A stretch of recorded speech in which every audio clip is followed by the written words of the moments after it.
ये जो अखबारों का आप बंडल देख रहे हैं, दरअसल ये अपने आप में बहुत बड़ी धरोहर को समेटे हुए हैं। इसमें राम जन्मभूमि के लिए आंदोलन कैसे आगे बढ़ा, आज के 34 साल पहले के अखबार क्या बयां करते थे, गोरक्षनाथ की नगरी में कार्यालय में इसको समेट कर सहेज कर रखा गया है। एक एक पन्ने को जब आप पलटेंगे तो आप इसमें देखेंगे कि किस तरह से उस समय मंदिर बनाने में बाधा डाली तो क्रांति का उद्घोष होगा। साधुओं ने चेतावनी दी थी। महंत अवैधनाथ यहां पर बैठे हुए आपको दिखाई दे रहे हैं। 24 सितंबर 1989 का ये अखबार है। आगे पढ़ेंगे, कुछ और पन्ने अगर हम पलटते हैं तो यहां पर देखिए, श्री राम जन्मभूमि अब अविलंब हिंदुओं को सौंप देना न्याय का तकाजा है, वेदांती जी की ओर से कहा गया था। गोरखनाथ मंदिर में रामशिला का जब विधिवत पूजन किया गया था, यानी कि इसी गोरखनाथ मंदिर में जब विधिवत पूजन किया गया था रामशिला का, और यहीं से बहुत बड़ी तादाद में साधु संत अयोध्या के लिए रवाना हुए थे। ये उस समय का अखबार है। और भी पन्ने पलटते हुए चले जाएंगे तो उस समय किस तरह से जितने भी धर्मावलंबी थे उनकी ओर से तमाम बातों का जिक्र किया गया। देशभक्त मुसलमान राम जन्मभूमि हिंदुओं को सौंपे जाने का पक्षधर है, ये भी कहा गया था अवैधनाथ की ओर से। और ब्रह्मलीन महंत दिग्विजयनाथ की 20वीं पुण्यतिथि पर कार्यक्रम भी रखा गया था। आपको बताते चलें कि दिग्विजयनाथ 1949 में जब रामलला प्रकट हुए थे उस समय दिग्विजयनाथ अयोध्या में ही थे, और उसके बाद उनकी ओर से तमाम दूसरे लोगों के साथ मुलाकात करके वहां पर अपनी कोशिशों को कैसे आगे बढ़ाया गया इसके बारे में मैं आपको बताऊंगी। लेकिन अखबारों ने क्या लिखा था 34 साल पहले, वो हम आपको दिखा रहे हैं। श्री राम जन्मभूमि को स्मारक नहीं बनाया जाना चाहिए, मंदिर ही बनना चाहिए, इसमें ये लिखा हुआ है। आगे पलटेंगे और भी अखबारों के, यहां पर आप देखिए महंत अवैधनाथ का ये इंटरव्यू छपा हुआ है। आज के 34 साल पहले 1989 का ये अखबार है। किसी भी कीमत पर राम मंदिर का शिलान्यास होगा, महंत अवैधनाथ ने ये बातें कही थी। एक अखबार को उनकी ओर से इंटरव्यू दिया गया था। पहला सवाल जरा मैं पढ़ लेती हूँ। पहला सवाल लिखा हुआ है, अयोध्या का मंदिर मस्जिद विवाद न्यायालय में चल रहा है, ऐसे में दिल्ली में साधु संतों के मार्च और विराट हिंदू सम्मेलन का क्या औचित्य है? ये सवाल पत्रकार ने पूछा था, जिसका जवाब अवैधनाथ जी ने दिया था। राम जन्मभूमि शाश्वत सत्य है, कोई भी शाश्वत सत्य न्यायालय का विषय हो नहीं सकता। सो ये कहना है कि हम न्यायालय की अवमानना कर रहे हैं, ये लोगों का दिमाग असली समस्या से हटाने का कुचक्र है। हम दिल्ली में ये गुस्सा जताने आए हैं कि हमने बांग्लादेश और पाकिस्तान में अपने हजारों मंदिरों को छोड़ दिया, वहां वे गिरा दिए या उनकी दुर्दशा हो रही है, लेकिन हम यहाँ सिर्फ 3 मंदिर चाहते हैं, और राम मंदिर का निर्माण तो हमारे सम्मान से जुड़ा हुआ प्रश्न है। ये तमाम सवाल का जवाब उनकी ओर से दिया गया था। कुछ और पन्ने पलटेंगे, आप देखिए कितना पुराना है।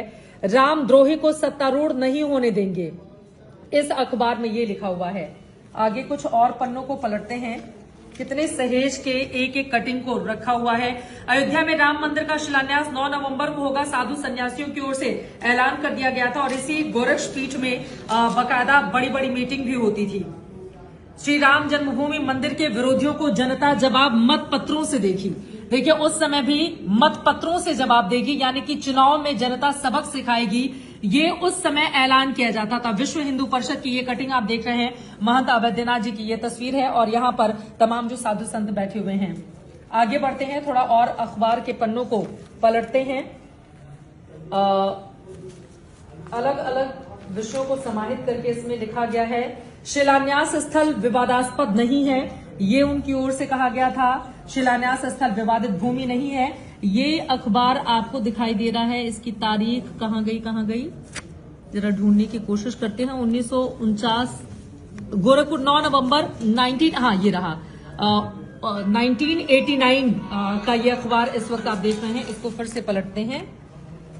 ये राम मंदिर शिलान्यास का कार्यक्रम शुरू, तमाम कोशिशें की गई थी उस समय साधु संतों की ओर से राम मंदिर का शिलान्यास करते हुए। गुजरात के महामंडलेश्वर संत बलराम दास की ये तस्वीरें इस वक्त आप देख रहे हैं, और यहाँ पर मंदिर शिलान्यास स्थल पर भूमि पूजन का ये दृश्य इस वक्त आप देख रहे हैं। इसको पलटते हैं, और श्री राम मंदिर का शिलान्यास अनन्य श्रद्धा और हर्षोल्लास के बीच संपन्न, ये अखबार है 11 नवंबर 1989 का, 1989 का।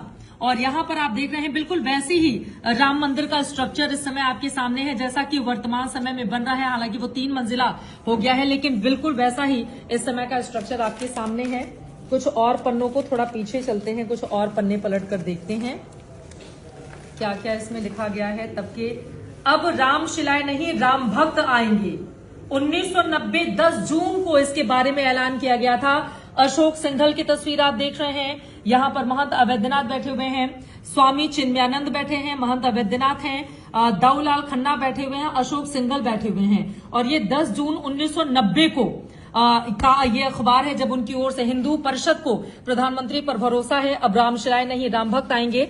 और इसमें तमाम बातों का जिक्र किया गया है। क्या लिखा गया है जरा मैं पहला एक पैराग्राफ पढ़ देती हूं। राम जन्मभूमि के मसले पर विश्व हिंदू परिषद और केंद्र सरकार एक बार फिर से आमने सामने है।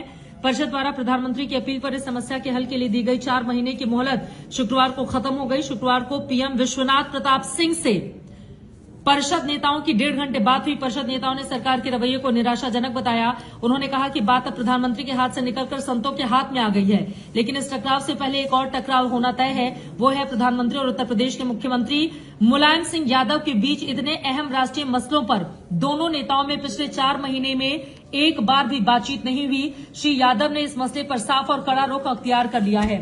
अब जरा सोचिए कि किस तरह से साधु संत उस समय तैयारी कर रहे थे। बहुत ज्यादा अखबार की ये कटिंग है, लेकिन उस समय कैसे इन लोगों की ओर से गर्जनाएं की गई थी राम मंदिर के लिए।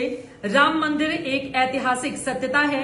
इसी पन्ने के साथ अब अपनी बातों को मैं यहां पर विराम दूंगी। ग्वालियर 5 फरवरी 1993 को का ये है और महंत अवैधनाथ ने उस समय अपनी बातें रखी थी।